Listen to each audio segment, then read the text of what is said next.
for just a while. So much of you to get to know. Reaching out, touching you, leaving all the worries all behind. Loving you the way I do, my mouth on yours and yours on mine. Marry me, or let me live with you. Nothing's wrong, love is right. Like a man said in his song, help me make it through the night. Loneliness can get you down when you get to thinking no one cares. Lean on me and I'll lean on you. together we will see it through. No, I don't like to sleep alone. It's sad to think some folks do. No, I don't like to sleep alone. No one does. Do you?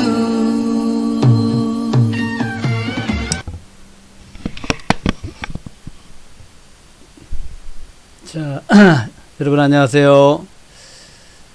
올해 마지막 방송이 되겠습니다. 밤에는 내일 저녁은 제가 방송하지 않고 내일이 이제 2019년 마지막 거래일이 되네요. 폐장일입니다. 이 폐장일에 무엇을 선택할 것인가 제 제목을 그렇게 달았죠. 폐장일의 선택이다. 그렇게 마지막이라는 단어는 그렇죠. 이제 새로운 또 항상 새로운 것은 2020이라고 하는 게 시작되는데 새로운 것은 항상 가슴이 두근거리죠.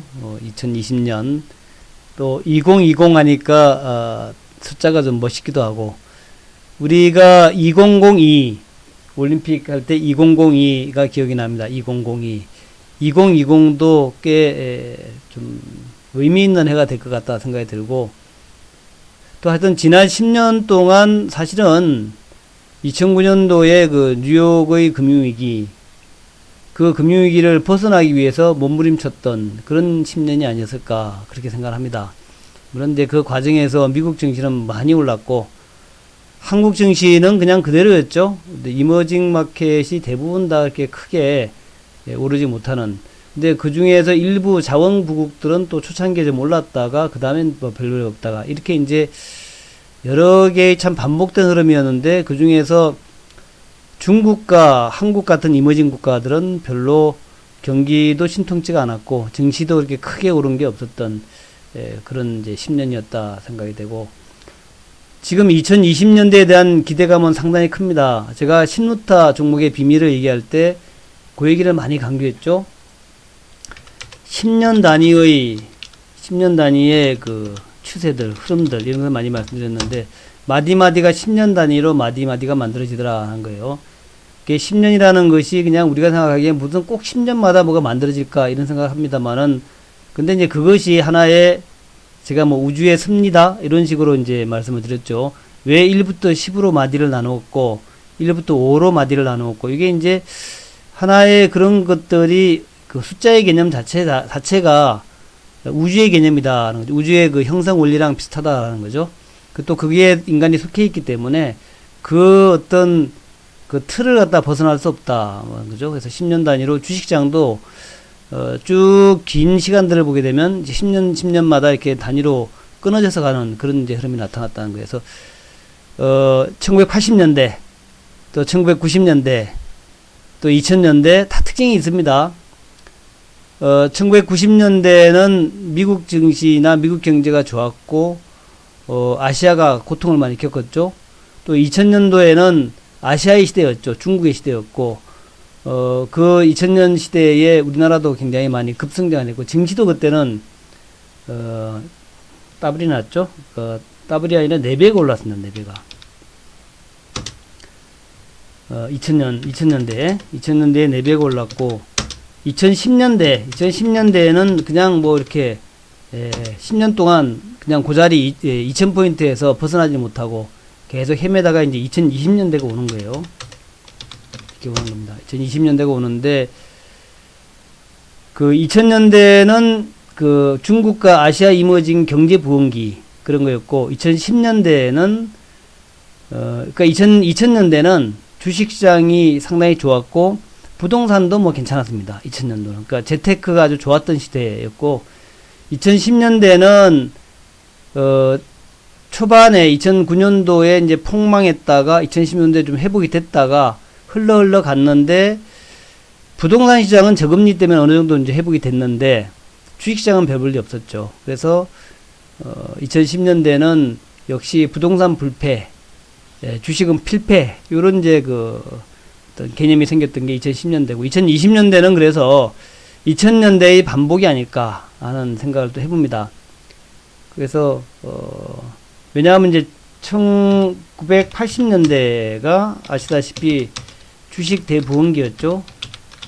그리고 중국의 대부흥기, 또 중국보다도 아시아의 부흥기였죠. 아시아 사룡. 여기가 이제 한국과 대만과 홍콩과 이런 게 있었고, 1990년대는 그 10년은 이제 아시아 폭망의 시대였고, 그리고 2000년대 와서는 다시 아시아의 부흥이 있었고, 2010년대는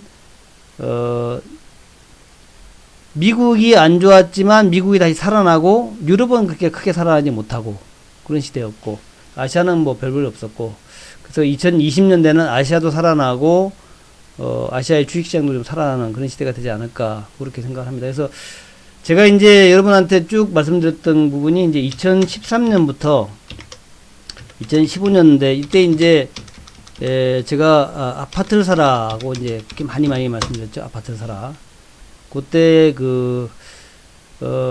우리나라 그때 박근혜 정부였는데, 정부에서는 아파트가 인구 절벽이니 이런 것 때문에 이제 아파트 가격이 못 오른다, 이런 게 이제 그때 있었던 쭉 그 주류적 흐름이었는데, 그래서 이제 아파트 가격 많이 내렸고, 그때는 심지어 아파트를 팔아가지고 전세로 들어가시는 그런 분도 있었는데, 제가 절대로 그러면 안 된다 그러고 아파트를 사라고 많이 말씀드렸단 말이죠.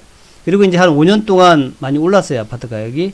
지금은 사지 말라 그럽니다. 제가 지금은 뭐 크게 내리지는 않지만, 지금은 아파트 사서 큰 수익 없다.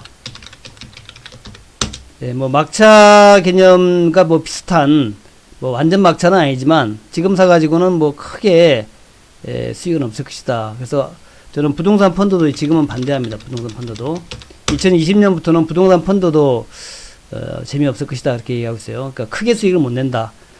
제가 볼 때는 2023년 정도, 요때부터 2025년, 요때가 이제 절호의 매수 찬스라, 부동산 매수 찬스라 보고 있습니다. 그래서, 지금은 이제 부동산은 사기에는 너무 늦었다 보는 거죠. 너무 늦었다.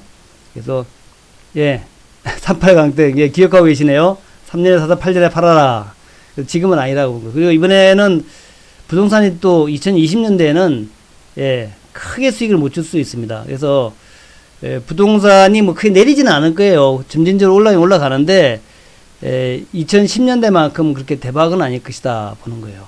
그래서 저는 항상 38강땡을 강조하고 있죠. 그래서 그거를 좀 유념하시기 바라겠고, 그래서 아마도 2020년대에는 뭐 당장 2020년 초반부터 주식시장 올라가 그러지는 않을 거예요. 근데 서서히 주식시장이 바닥을 치고, 경기도 바닥을 치고, 또 아시아의 부흥기가 다시 돌아오면서 이렇게 올라갈 것이다, 그렇게 생각을 합니다. 그래서 2020년대는 이제 주식시장에 조금 기대를 걸어보자. 근데 아직까지도 왜 2020년대를 바라보면서 여러 경기 전망을 보면은 이제 한국은행이나 또 뭐 경제 전문 기관들은 비교적 긍정적인데 기업체나 이런 데는 상당히 비관적이죠. 아직도 기업체나 뭐 이런 데는 아직은 비관적이에요. 그러니까 실물 경제를 하시는 분들은 아직도 비관적입니다. 그래서 역시 실물 경제의 주체들, 그러니까 뭐 기업과 개인들은 항상 과거에 연연하죠. 과거에. 그래서 이 사람들이 그 생각하는 거와 반대로 가야 돼요. 생각과는 반대로. 그리고 제가 늘 강조하지만 한국은행이 가장 낫습니다. 한국은행의 조언을 잘 봐야 된다. 특히 한국은행 총재는 경제를 책임지고 있는 사람이기 때문에 가장 근접한 어떤 진단과 처방을 내리는 데가 한국은행이다. 연준도 마찬가지입니다. 연준과 한국은행 총재 이런 사람들의 얘기는 잘 들어야 된다라고 얘기하죠. 다른 쪽은 무슨 뭐 경제연구소 이런 데나 경제연구소도 그렇게 비교적 나은 편이고 가장 이제 못하는 데가 무슨 뭐 중소기업 또 뭐 일반 대기업의 경기 전망 이런 것을 믿을 게 못 돼요. 왜냐하면 자기들의 바람이 있어요. 기업을 하시는 분들은 뭐 장사하시는 분과 똑같이 항상 안 좋다라는 얘기입니다. 안 좋다. 왜 안 좋다 그러냐면 안 좋다고 그래야만이 좀 그래도 좀 뭐 혜택이 있거든요.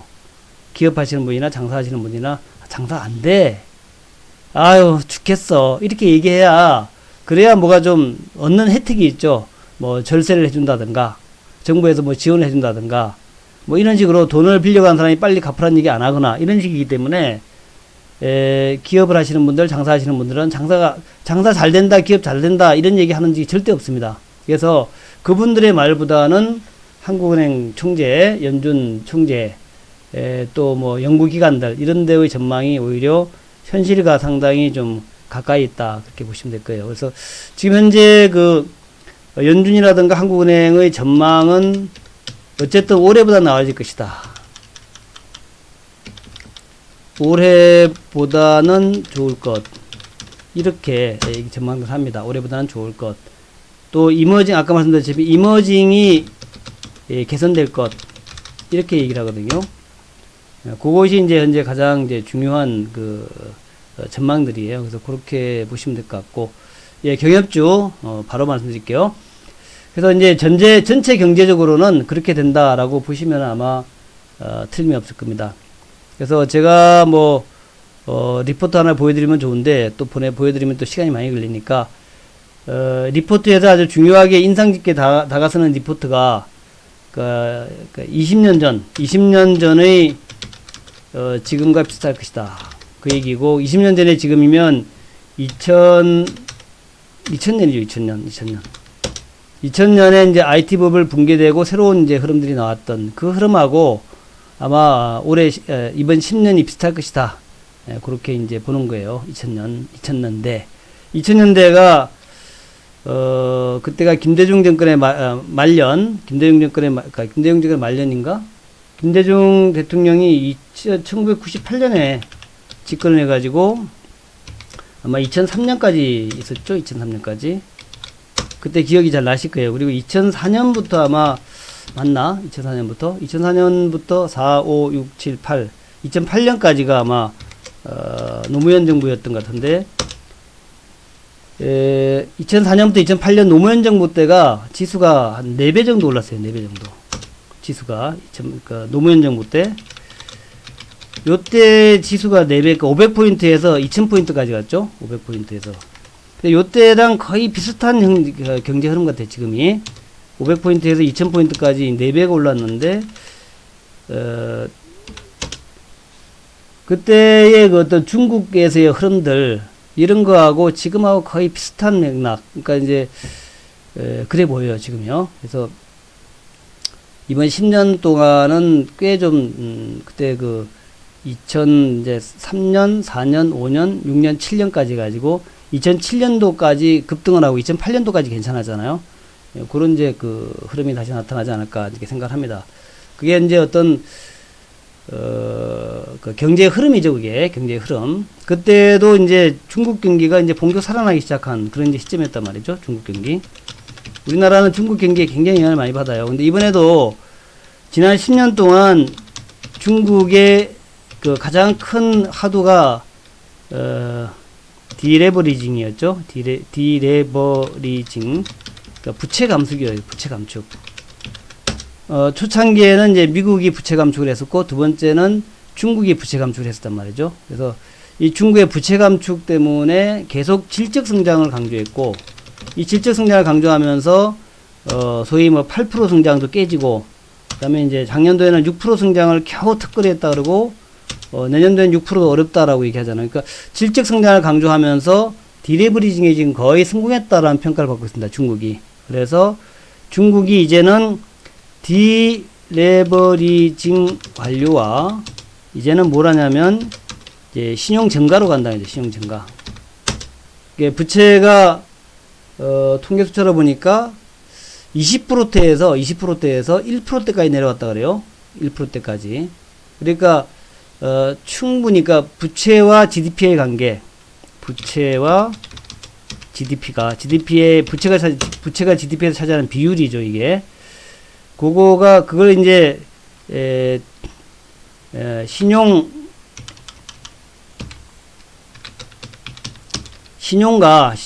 GDP를 비교하는 수치가 있어요. 그거에 의하면은 몇 년 전에 상당히 위험한 수치도 나왔었는데 지금은 거의 1%대로 신용이 바닥, 즉 부채가 바닥인 상태에 와 있다는 거죠. 중국의 부채가 없다는 얘기가 아니라 위험한 부채, GDP 대 위험한 부채의 수준 자체가 거의 뭐 제로 수준까지 내려왔다가 1%대까지 왔으니까. 그래서 이제 내년부터는 본격적인 신용 증가의 시대로 간다 이거죠. 신용 증가.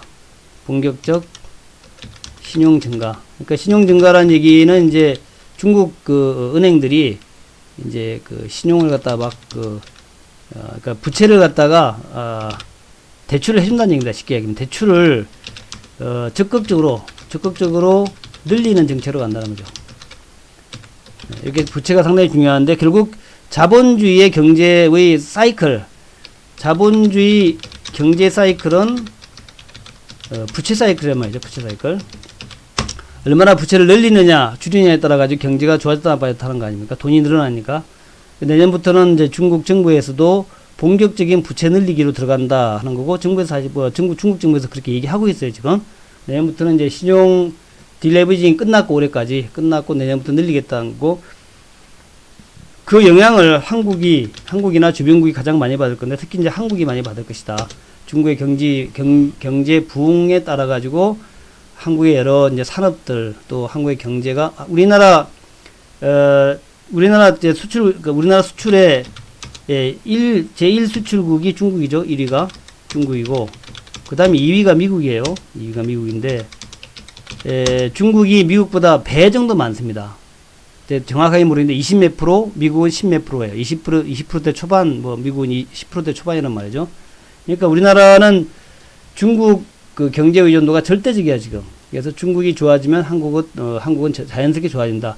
중간재 판매가 많고, 요즘은 최종재 판매, 소비재 판매도 많잖아요, 중국은. 그래서 중국의 의존도가 절대적이기 때문에 중국 경제의 회복이 우리나라에 많은 영향을 미칠 것이다라고 보면서 중국 경제가 좋아지는 것이 우리나라에 직접적인 영향을 미친다, 이렇게 보시면 될 거예요. 그래서 그런 의미에서 내년도가 아니라 내년부터 한국 경제는 이제 그 바닥 국면을 빠져나온다, 이제 그렇게 보시면 아마 틀림없지 않겠나 생각합니다. 그리고 지금 제가 이제 최근에 IT 쪽을 많이 얘기하고 있는데, 먼저 오늘 북한 얘기를 먼저 하고, 지금 세 가지잖아요. 세 가지. 첫 번째가 테마가 세 가지입니다. 첫 번째가 IT, 반도체 IT. 두 번째가 바이오는 이제 반등이죠. 바이오 반등. 세 번째가 북한. 요 세 가지란 말이죠. 여러분 궁금해하신 분이 많으니까 북한 먼저 얘기하고 간략하게 얘기하겠습니다. IT, 그 다음에 바이오, 그렇게 말씀을 드리도록 하겠습니다.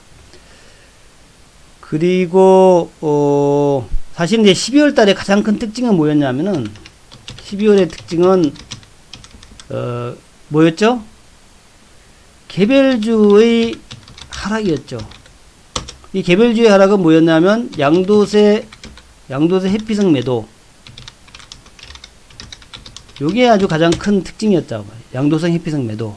요게 이제 마무리되는 특징들, 마무리되는 모습들이 어제 나왔죠. 어제 보면은 제가 많이 강조했던 카카오 같은 것들도 이제 급등이 나오지 않습니까?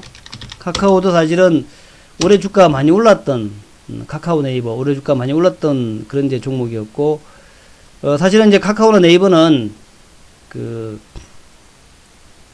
이 개인 대주주가 상당히 많은, 그러니까 뭐 카카오, 네이버, 셀트 요런 쪽에 아마 개인 대주주 가장 많을 거예요. 하이닉스 이런 데가. 네, 그래서 삼성전자도 마찬가지겠지만 이런 데가 아마 개인들의 그 좀 큰 손 개인들, 뭐 40억씩 50억씩 들고 있는 이런 분들이 가장 많이 가지고 있는 게 삼성전자, 하이닉스, 카카오, 네이버, 셀트 정도일 거예요. 5대 종목. 요 정도가 아마 개인들이 가장 많이 갖고 있고, 그 다음에 이제 바이오 많이 갖고 있고.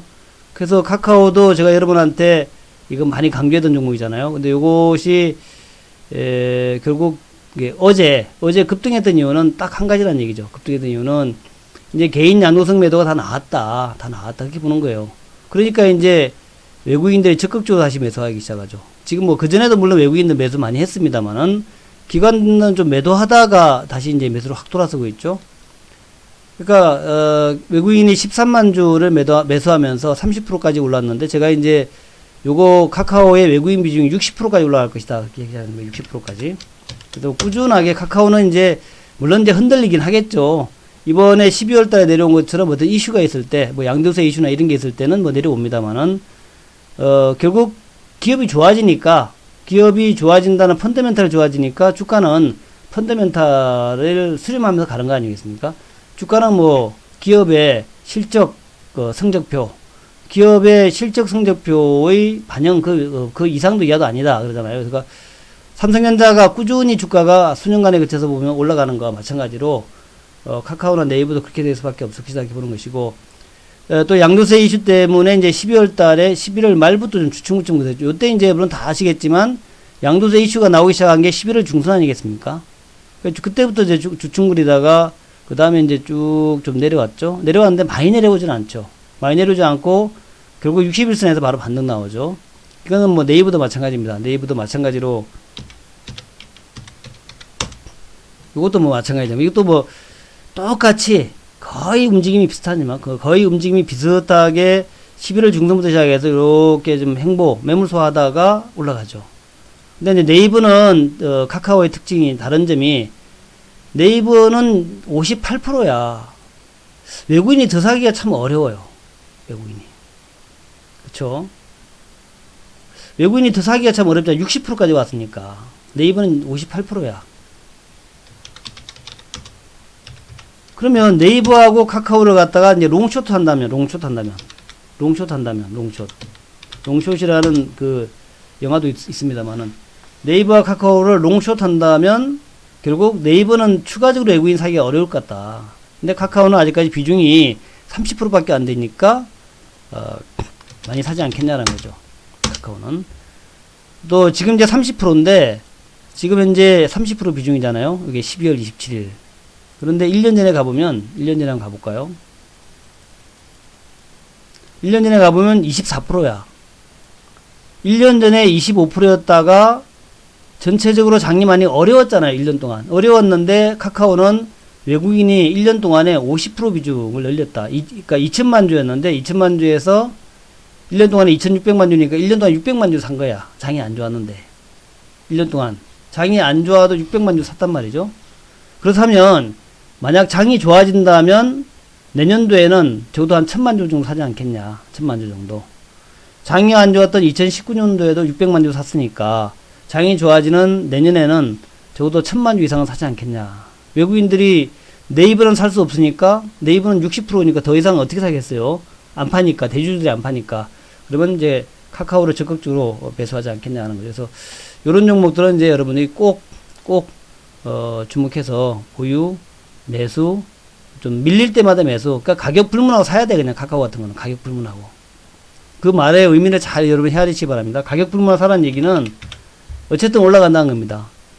물론 뭐 최고의 1등 수익을 주는 것은 아닐 거예요. 하지만 가장 안정적으로 수익을 줄 만한 그런 종목이라는 거죠. 카카오가 수급이 그렇게 갈 것이다. 뭐 네이버도 물론 올라가겠죠. 네이버는 이제 기관이 좀 살 것 같고 카카오는 외국인이 계속 살 것 같다는 거예요. 그래서 카카오 네이버는 내년도에도 꼭 여러분들이 놓치지 말고 꼭 요건 사야 된다 하는 이제 그런 개념이고, 그다음에 뭐 삼성전자 하이닉스는 이게 좋아지니까 제가 최근에 삼성전자 하이닉스를 한번 여러분 쭉 반도체 경기에 대해서 한번 설명을 드렸지만 1월달 초에 반도체하고 IT를 제가 집중적으로 아마 여러분한테 해석을 해드릴 겁니다. 그러니까 반도체 삼성전자 하이닉스를 비롯해서 LG이노, DB하이텍, 삼성전기 이런 것들의 그 흐름들이 어떻게 되는가, 기업들의 실적이 어떻게 되는가 하는 거하고, 소위 소부장 재료주들하고 재료주하고 부품주들, 또 뭐 장비주들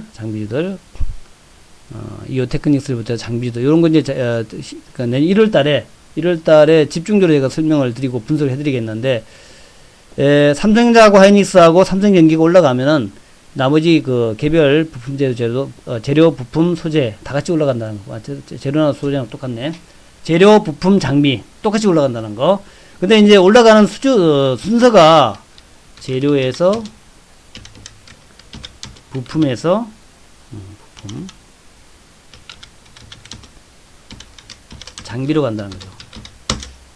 재료 부품 장비로 순서가 재료하고 부품은 거의 비슷하게 가는데 장비는 나중에 갈 겁니다. 아마 내년 일찍 가는 종목들은 뭐 지금 벌써 오른 종목도 있는데 장비주가 아마 전체적인 장비주들은 내년 한 2분기 지나야 가지 않겠냐. 2분기 지나면은 이제 지금은 뭐 낸드 플래시에 대한 투자 이런 게 얘기되고 있는데 내년 중반쯤 되면은 이제 D램 투자가 적극적으로 검토될 거란 말이에요. 그럼 장비주들이 그때 올라갈 거예요. 그래서 재료 부품 장비 순으로 올라가지 않겠냐 이렇게 생각하는 거예요.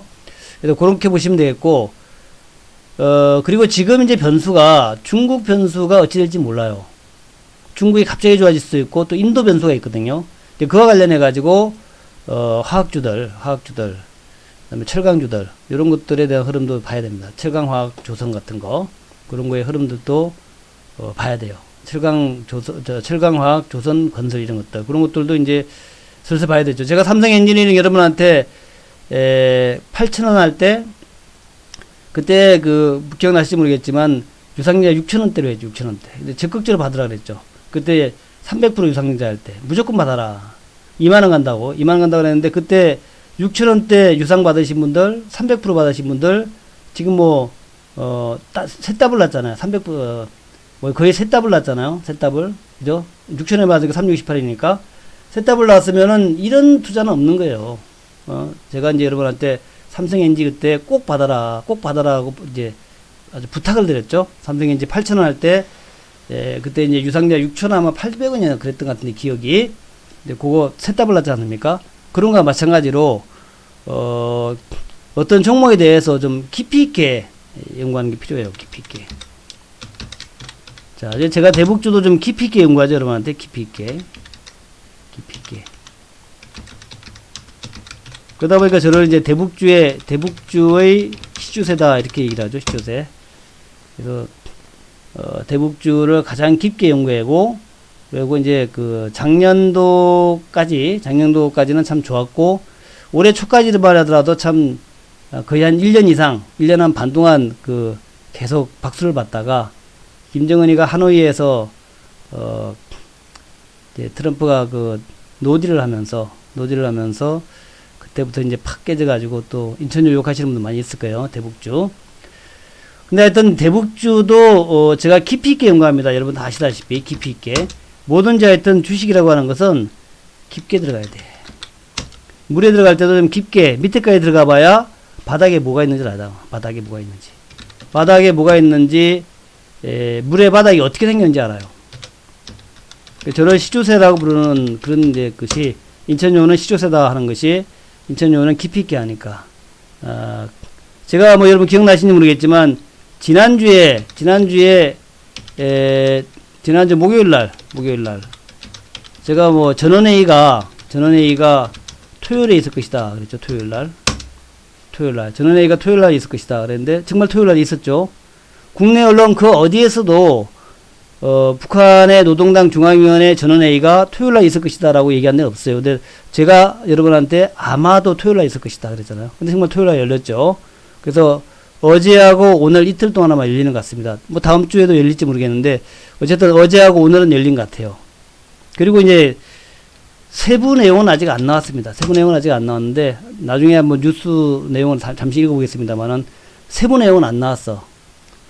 전원회의 세부 내용은 안 나왔는데 저의 결론은 김정은 신년사의 결론 중요합니다. 그죠? 오늘까지 맞죠? 예. 제가 생각하는 그러니까 저는 그렇게 생각해요.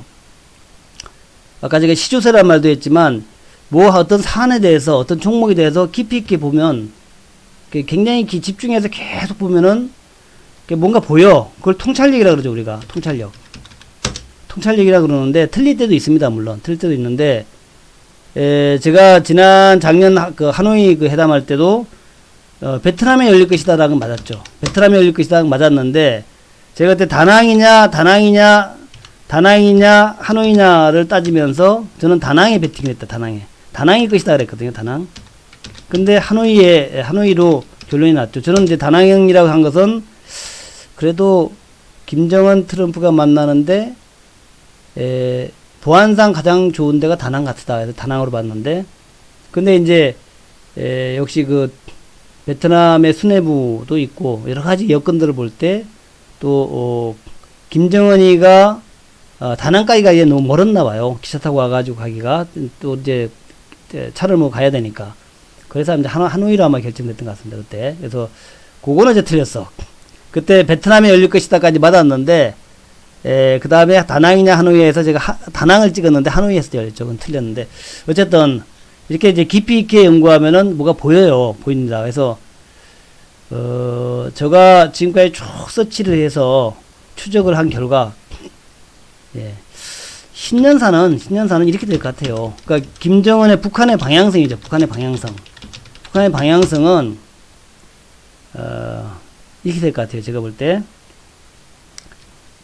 그러니까 새로운 길에 대한 개념이죠. 개념이 이제 여러 가지 방법이 있는데 이제 전면적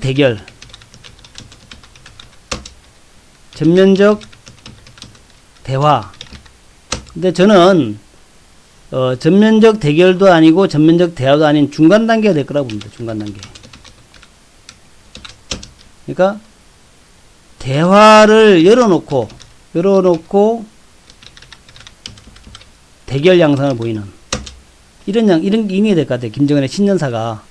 그러니까 지금까지 쭉 진행된 거 보면은 12월 초만 하더라도 굉장히 상당히 호전적이었죠. 호전적이었는데 요게 이제 비건 대표가 한국을 방문하고 돌아가면서 그 다음부터는 북한이 조용합니다. 굉장히 호전적이었는데 계속 압박을 가했죠. 12월 말까지 대답을 내놔라 라고 하다가 비건 대표가 한국과 일본과 중국을 방문해 가면서 조용해졌단 말이죠. 그 얘기는 지난번에 말씀드렸다시피 북한과 미국 사이에 뭔가 거래가 있었어. 무엇인가 거래가 있었던 것 같아요. 거래가 뭔지 모르겠는데 하여튼 그 거래가 있었던 것 같아요. 거래가 있어가지고 그 다음부터는 북한에서 더 이상 호전적 얘기가 안 나오고 있죠. 호전적. 요 얘기 뭐냐면은 이제 북한이 미국에다 다소의 유화 제스처를 취하기 시작했다. 그렇게 봐야 됩니다. 유화 제스처. 그러면서 그런 것들이 아마 신년사에 반영되지 않겠냐. 지금 이제 전원회의가 끝났는데 오늘 아마 끝났을 텐데 아직까지 뭐 특별한 얘기는 없단 말이죠. 그러니까 요 전원회의에서의 회의 결과를 반영해 가지고 이제 1월 1일 날 신년사에 발표가 될 텐데 거기에서 아마도 김정은의 새로운 길에 대한 어떤 이렇게 길이 나올 겁니다. 나오는데 그게 대화의 이 문을 열어놓고 그러면서 뭔가 자력갱생을 하는, 자력갱생을 좀 부추기는 그런 이제 흐름, 그런 이제 어떤 방향이 길이 되지 않을까 이렇게 보는 거예요. 그래서 결국 이제 관건은 이제 3차 북미 정상회담이거든요. 북미 정상회담. 요거에 대한 기대감이 여전히 있어야 될 것 같아요. 3차 북미 정상회담. 물론 뭐 그럴 수 있습니다. 예, 알투님 말씀도 일리가 있는데 그거보다는 제가 볼 때는 결국 포커스는 3차 북미 정상회담 같아요. 3차 정상회담. 그래서 김정은이가 바보도 아니고 뭐 대화를 해야만이 제재가 해제될 거 아닙니까? 그 제재 해제가 북한의 최고 목표야.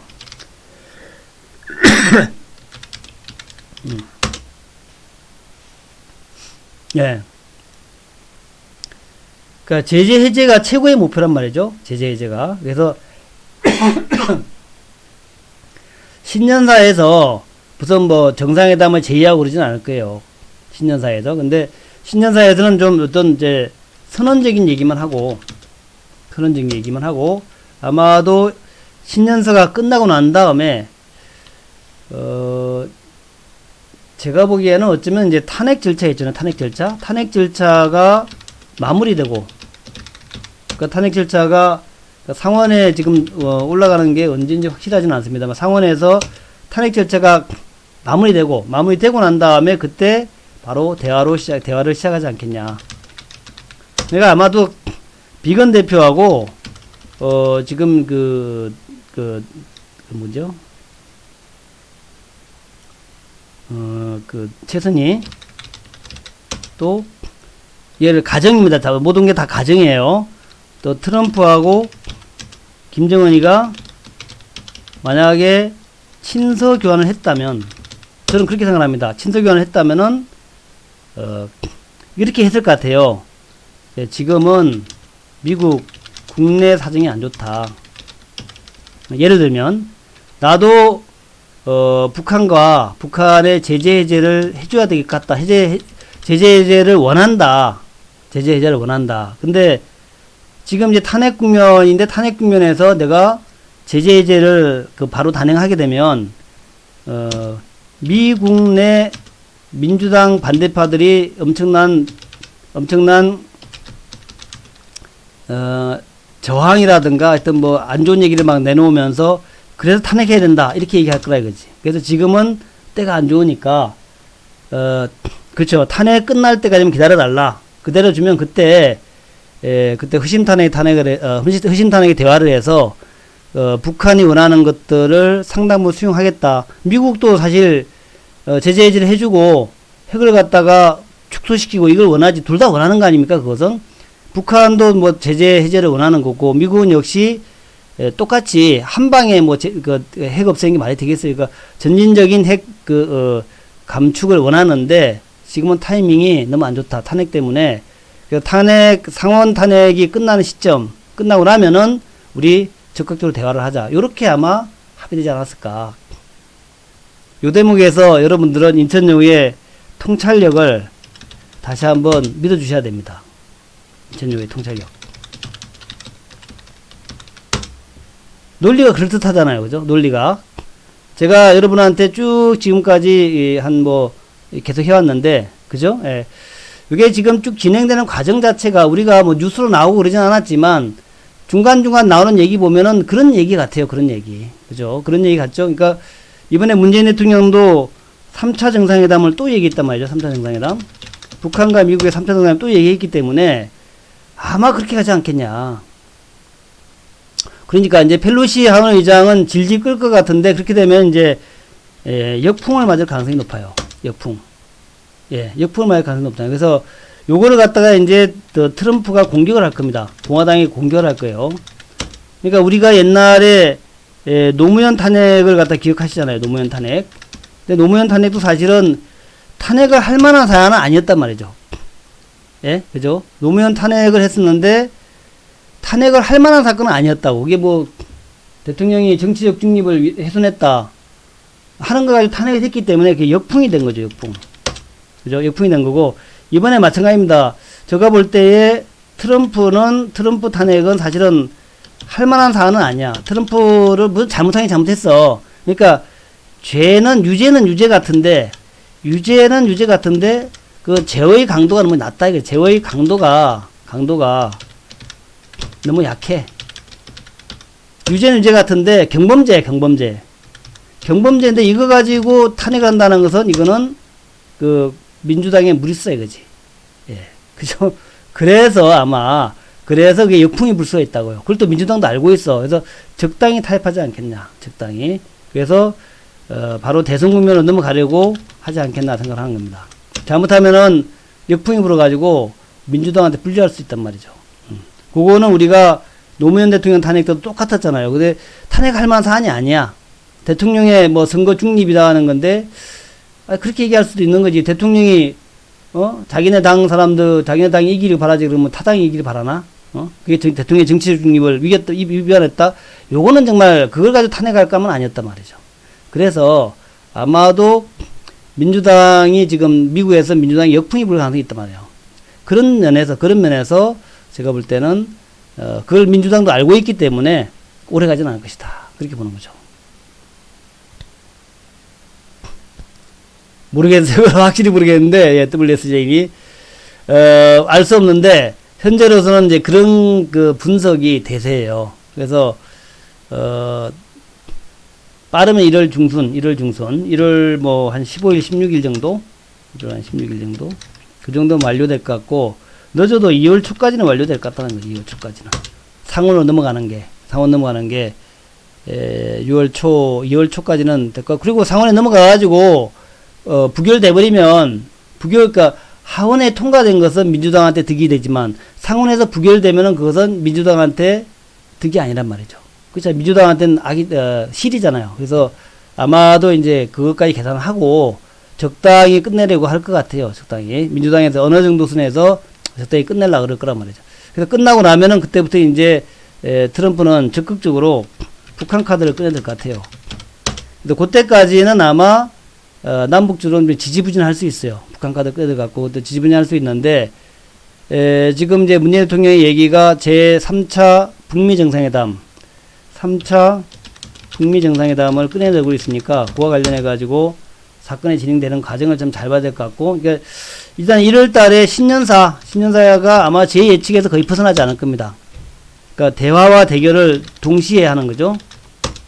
네, 대화와 대결을 동시에 하는 그런 이제 흐름이 될 것 같고, 그래서 어떻게 하든 뭐 사실 뭐 북한 입장에서는 미국을 통하지 않으면 방법이 없으니까 그렇게 이제 될 것 같다는 생각을 하고 있습니다. 그래서 조금 더 남북주는 인내의 시간을 가져가겠다 하는 것이고, 그래서 그렇게 보시면서, 그러다 보니까 남북주가 지난 주말에도 뭐, 크리스마스 선물 없을 거다 그랬는데, 진짜 없었죠? 제가 크리스마스 선물은 없을 것이다. 크리스마스에 ICBM 안 쏠 거다 그랬잖아요, ICBM 안 쏠 거다 그랬는데, 진짜 안 쐈잖아요. 그래서 아마도 제가 말씀드린 신년사도 그렇다고 지금까지 새로운 길을 가겠다 그랬는데 그 얘기를 안 할 수는 없는 거고, 그렇다고 미국을 자극할 수 없기 때문에 대화의 문을 열어놓고 자력갱생만 강조하는 자력갱생이라는 것은 이제 우리 더 열심히 일하자 이거죠, 그죠? 열심히 일하자. 요거는 미국한테 뭐 선전포고하는 거 아니니까 자력갱생하는 거니까 자력갱생을 더 열심히 해야 된다 이런 식으로 얘기할 거란 얘기죠. 그렇게 아마 가면서 신년사는 넘어가고, 그 다음에 아마 빠르면 1월달, 늦으면 2월달쯤 돼서 아마 이제 적극적으로 대화가 시작되지 않겠나. 그렇게 이제 여러분이 스케줄을 잡으시면 될 것 같다 하는 거예요. 그 다음에 이제 남북주는 그렇고, IT주 쪽은 제가 이제 종목을 분석해야 돼요. 종목을. 그래서 IT는 제가 쭉 지금 이제 준비를 쭉 하면서 하나씩 하고 있는데, 이제 신년 들어서 뭐 지난번에 제가 이제 동진 세미캠이나 몇 개 이제 솔브레인 같은 이제 재료주들을 몇 개 좀 분석을 해드렸는데, 계속해서 재료주하고 재료주 이제 핵심주 5개, 6개죠. 핵심주 5개하고 비핵심주 5개, 요것들도 이제 분석을 드리고, 그 다음에 이제 부품도 5개, 그 다음에 비메모리 5개. 이렇게 비메모리도 이제 핵심 비메모리가 있고 이제 주변 비메모리가 있는데 이렇게 이제 쭉 분석해 나갈 겁니다. 그리고 장비주는 6개가 지금 핵심 장비주예요. 6개 핵심 장비주를 쭉 해가지고 매일 또 뭐 IT만 하면 재미없으니까 IT 했다가 바이오 했다가 이렇게 하나씩 분석하면서 나갈 것이고, 그 다음에 이제 중간중간에 이제 이슈가 있을 때 남북주를 이제 슬슬 남북주 바닥 잡았으니까 슬슬 이제 분석해서 들어가야 되겠죠. 그래서 남북주는 그때 재료가 나올 때, 재료가 나왔다고 임박했다고 제가 느낄 때, 이제는 재료 나올 때 됐다. 왜냐면 이제 탄핵이라든가 이게 다 쭉 진행되는 거 보면 알잖아요. 이제는 재료가 나올 때 됐다든가, 아니면 이제 여러 가지 이제 사건의 어떤 변화를 봐가면서 이제는 남북주를 베팅해야 될 때가 됐다라고 이제 얘기하면 그렇게 하시면 될 것 같다는 생각이 듭니다. 그런 식으로 이제 하시면 될 것 같고, 지금까지 제가 이제 우리 회원가입 얘기를 별로 안 했습니다. 회원가입 얘기를 안 했던 것은 뭐 여러분한테 지금 회원가입해가지고 제가 자신있게 이렇게 크게 돈 벌어드릴 자신이 없었기 때문에 제가 뭐 한 몇 개월 동안 이제 여러분한테 회원가입 얘기를 한 번도 안 했어요. 중간에 하긴 했지만, 근데 이제는 슬슬 시작해야 될 때가 됐다 생각합니다. 이제는. 그래서 뭐 옛날하고 조건이 바뀌고 그런 건 없는데, 여러분한테 자신있게 제가 이제는 이제 회원가입을 해보자. 회원가입 해보자. 그렇게 이제 말씀을 드린 거예요. 그래서, 여기 있네. 지금 뭐, 오늘 하나, 둘, 셋, 넷, 5분이 이제 그 공개방송 하는데, 자, 제가 회원가입 쪽을 한번 말씀드릴게요. 그래서, 인천여고의 회원가입은 뭐 똑같습니다. 옛날하고 지금 바뀐 게 없어요. 저는 한번 뭐가 결정되고 나면 똑같이 나가거든요. 그래서, 현재, 원래 2개월에 132만원인데, 요거를 이제 절반 가격, 66만원 가격으로, 절반으로 뚝 잘라가지고 말씀을 드리고, 그러니까 그래요. 그러니까 이제 한 달 하나, 2달 하나 가격이 같습니다. 원래 한 달이 66이었는데, 2달에 66으로 바뀐 거죠. 2달에 66. 그래서, 이렇게 2달에 66이니까 이건 바뀐 게 없고, 그리고 이제, 그래요. 도벼락님, 예. 도벼락님 또 안 좋아하는 분이 또 오늘 있나 보다. 공부하시는 분 중에. 저의 이제 방송 스타일, 종목 스타일, 요거를 좀 말씀드린다면, 우리 요꼴은, 이렇게 되어 있습니다. 첫 번째가 신루타 종목이 있어요. 요거는 좀 장기 종목입니다. 요 이제 카카오 같은 종목이에요. 장기 종목. 근데 그러니까 이 장기하고 이제 이번 12월은 사실은 장기 종목이 훨씬 좋았어요. 장기 종목이 꾸준하게 올라오는 이제 IT하고 이제 IT 부품 재료주 이런 쪽으로 돼 있는데, 이게 이제 12월달은 꾸준히 좀 올라오는 모습이 아마 1월달에도 오히려 신루타 종목이 좋을 거예요. 1월달에도 1월달, 2월달까지는 좋을 것 같고, 두 번째로 이제 하는 게 단기 종목. 단기 종목은 현재 주로 바이오입니다.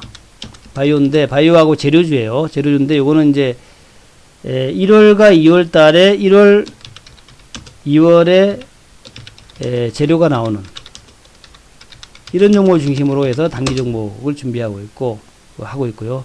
세 번째는 이제 소위 정말 재료주.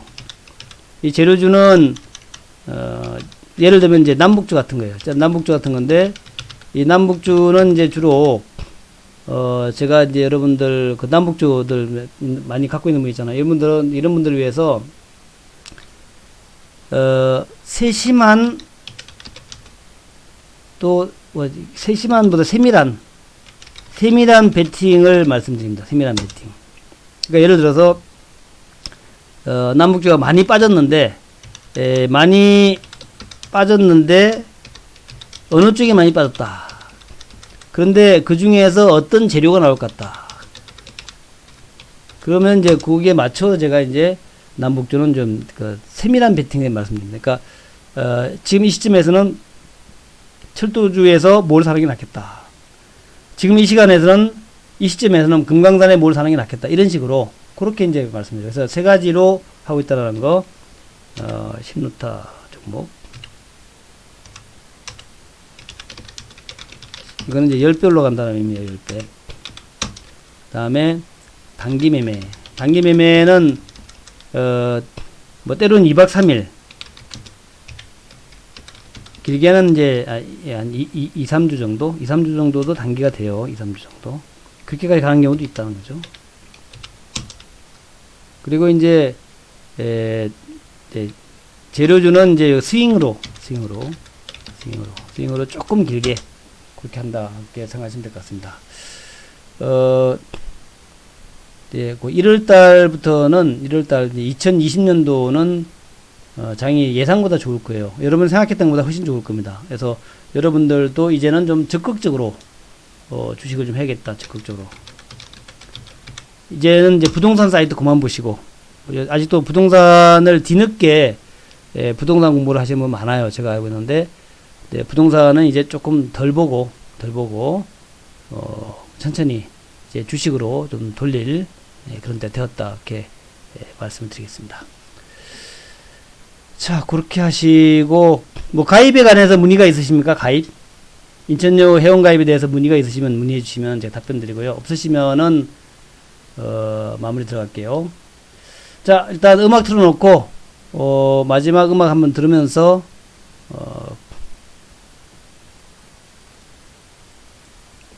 가입에 대해서 여러분들 뭐 관심 있는 분들, 그런 분들만 질문해 주시고, 없으시면은 제가 음악 들으면서 마무리 하도록 하겠습니다. 역시 비발디 음악을 듣는 파크는 게 역시 스키지. 기분이 좋죠? 무슨 소리? 비발디 파크는 보드야. if라는 노래네요. 브래드의 if.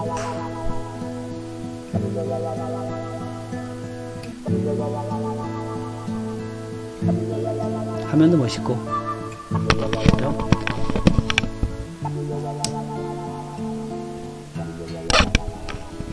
If a picture paints 1,000 words, then why can't I paint 예! you? 화면도 멋있죠? The words will never show 말로는 내가 아는 당신을 표현하지 못한다는데요. who I've come to know. 네.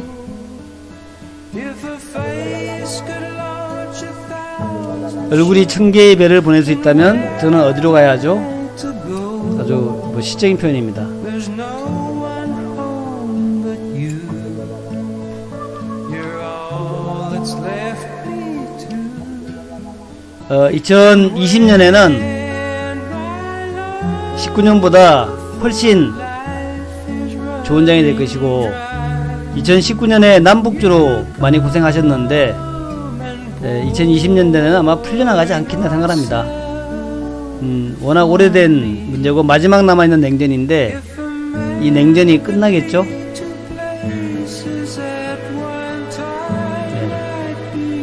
지구상의 마지막 냉전, 이 냉전이 이젠 정말 끝날 때 된 것 같아요. 그래서 제가 볼 때는 역사의 순리라면, 역사의 순리대로 흘러간다면, 역사가 순리대로 흘러간다면 남북주가 정말 대박주가 될 수 있는데, 그러나 이제 세상 일이라는 게 꼭 순리대로만 안 갈 수 있으니까 그것도 감안하시면서 그렇게 투자하셔야 된다.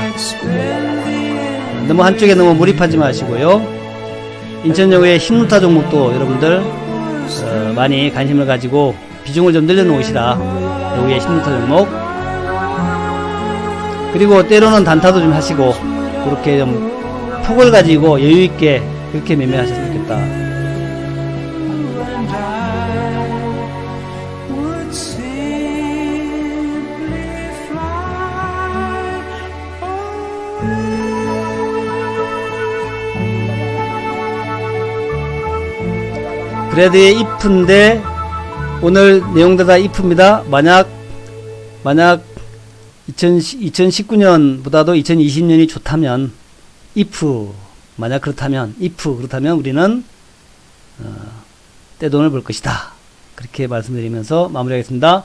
좋은 밤 되시기 바라겠고요. 이제 2020년에 뵙겠습니다. 제가 1월 1일 날 밤에도 못하고 1월 2일 날 밤에 할 것 같아요. 1월 1일 날 출연 때문에 못할 것 같고요. 1월 2일 날 밤에 2020년 1월 2일 날 밤에 또 뵙도록 하겠습니다. 감사합니다.